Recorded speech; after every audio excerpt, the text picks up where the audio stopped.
पूर्वतन विरोधी दल उपनेता स्वर्गत विष्णु सेठी द्वितीय श्राद्ध वार्षिक समारोह भद्रक जिलार तिहिडी कालीपड़िया अनुष्ठित हो जाए। मुख्य अतिथि भाव में मुख्यमंत्री मोहन चरण माझी जगदे स्वर्गत सेठी निज जन्ममाटी समर्पित व्यक्तित्व। से जने सारस्वत साधक तथा प्रचंड राष्ट्रवादी व्यक्ति थे। राजनैतिक व्यक्ति भाव में लोकों सेवा और समस्या समाधान को गुरुत्व देउथिले। जने कवि भाव में से ओडिशा जनमानस बेस सुनाम अर्जन करथिले।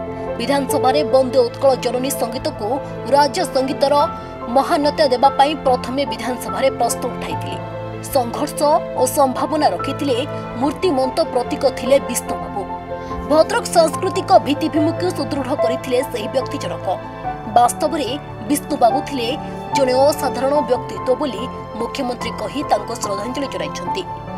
विष्णु सेठी स्मृति संसद अनुकूल्य अनुष्ठित यह स्मृति श्रद्धांजलि सभारे सम्मानित अतिथि भाव में उपमुख्यमंत्री कनकवर्धन सिंह देव, बीजेपी राज्य सभापति मनमोहन सामल, बीजेपी राज्य प्रभारी विजयपाल सिंह तोमर, राज्य जंगल और परिवेश मंत्री गणेशराम सिंह खुंटिया, उच्च शिक्षा मंत्री सूर्यवंशी सुरस, भद्रक सांसद अभिमन्यु सेठी आदि जगदे आलोचना करथिले। यह अवसर में स्वर्गत विष्णु सेठी कविता संभार उपर लिखित पुस्तक नई पानी नई को जा एवं कवितार विष्णु सेठी पुस्तक को मुख्यमंत्री उन्मोचन करथिले। प्रारंभ में मुख्यमंत्री तिहिडी बजार द्वारिका छकटारे स्वर्गत श्री सेठी प्रतिमूर्ति में माल्यार्पण करथिले।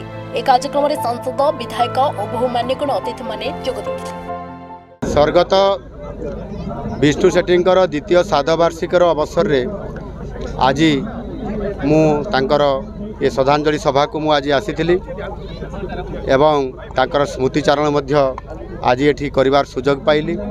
विष्णु बाबू सहित 2000 मसीह 2022 मसीहा पर्यंत एकाठी मिसिबार काम करिवार तांकर जो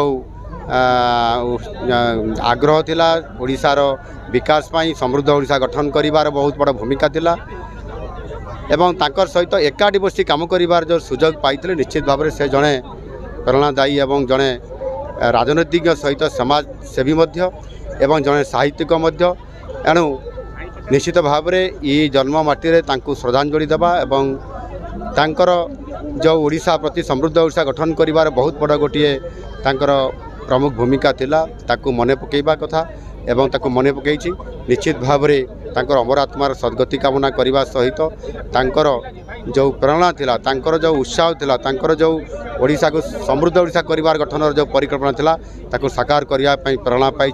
निश्चित भाव में आगामी दिन में ताकू तांकर स्वप्न को एवं तांकर जो इच्छा थिला ताकू सफल करने मु राज्य सरकार दायित्व थिबा कारणरू ताकू प्रयास जारी रखी।